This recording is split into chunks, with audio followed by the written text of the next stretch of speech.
নগদের ব্যাপারে আমাদের পজিশন সুস্পষ্ট। আমাদের মুখপাত্র যেটা বলেছেন যে আমরা মনে করি যে নগদের যারা অরিজিনাল ম্যানেজমেন্ট ছিল এবং বোর্ড ছিলেন তাদের ম্যালফেশিয়াস অর্থাৎ দুর্নীতি এবং এটার মাধ্যমে টাকা আত্মসাৎ করেছে, যার পরিমাণ আমরা জানি যে 650 কোটি টাকা মতো ই মানি ক্রিয়েট করেছে, যেটার এগেনস্টে প্রকৃত অর্থ ছিল না। দ্বিতীয়ত তারা আমাদের যে সরকারের যে দারিদ্র্য বিমোচন কর্মসূচির অধীনে যে ধরনের অর্থ ট্রান্সফার করা হতো নগদের মাধ্যমেই করা হতো শুধু, সেইখানে তারা প্রায় 2,000 কোটি টাকার উপর তারা সেখানে আত্মসাৎ করেছে। এটা আমাদের বাংলাদেশ ব্যাংকের অডিটেও ধরা পড়েছে এবং এটা আমরা যে ইন্টারন্যাশনাল অডিট ফার্ম দিয়ে অডিট করেছিলাম সেটাতেও ধরা পড়েছে। তো আমরা মনে করি যে আমরা তাদের হাতে কোনো মতেই এই নগদের কার্যক্রম আবার ফেরত যাওয়াটা উচিত নয় এবং যেহেতু কোর্টের একটা সিদ্ধান্ত হয়েছে আমরা এটাকে অ্যাপিল করেছি পূর্ণাঙ্গ কোর্ট বেঞ্চে এবং এটা শীঘ্রই শুনানির ডেট দেওয়া হবে।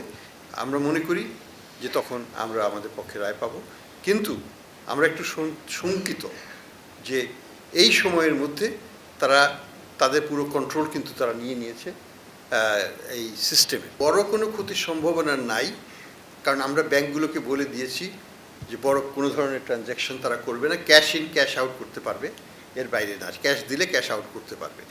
কাজে আমরা সেফগার্ড নিয়ে নিয়েছি অলরেডি আমাদের দিক থেকে। তবে তারা যেটা করবে বা করতে পারে বলে আমরা সন্দিহান, সেটা হচ্ছে যে তারা তাদের যে অপকর্মগুলো করেছে সেগুলোকে মুছে ফেলার চেষ্টা করবে। তারা ডকটট করার চেষ্টা করবে ডেটাবেসকে মুছে দেবে বা অন্যভাবে এটাকে তারা ইনফিল্ট্রেট করবে, যেটা আমাদের কাজকে আরও কঠিন করে তুলবে। এটা নিয়েই আমরা শঙ্কিত।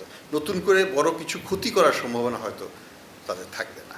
আচ্ছা, নগদের ই মানির ব্যাপারটা হচ্ছে এবার অ্যাবসলিউটলি রাইট যে মানি ক্রিয়েশনের ক্ষমতা একমাত্র বাংলাদেশ ব্যাংকেরই আছে আইনগতভাবে। বাংলাদেশের কনটেক্সটে যে কোনো সেন্ট্রাল ব্যাংকেরই এই ক্ষমতাটা এককভাবে থাকে, অন্য কারো এই ক্ষমতা থাকে না, সরকারেরও থাকে না।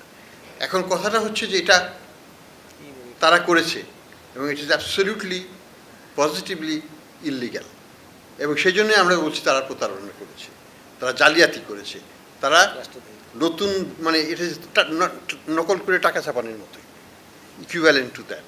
হ্যাঁ, তারা অতিরিক্ত টাকা এটা বাজারে ছেড়েছে, যেটা ছাড়ার অধিকার তাদের নাই।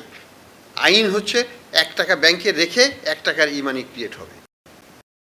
তারা যে টাকা ব্যাংকে রেখেছে তার চাইতে 650 কোটি টাকা বেশি ই মানি ক্রিয়েট করেছে, অর্থাৎ এটা তো জালিয়াতি। কাজে সেই জন্য আমরা তাদেরকে জালিয়াতি হিসাবে চিহ্নিত করছি এবং আমরা এখনও মনে করি যে তারা জালিয়াতি করেছে এবং সেটার জন্য তাদের দৃষ্টান্তমূলক শাস্তি হওয়ার দরকার আছে। ব্যাংক রেজলিউশন অ্যাক্ট একটা শক্তিশালী আইন, এটা আমরা এখনও প্রয়োগ করি নাই, আমরা প্রয়োগ করতে যাচ্ছি সামনে।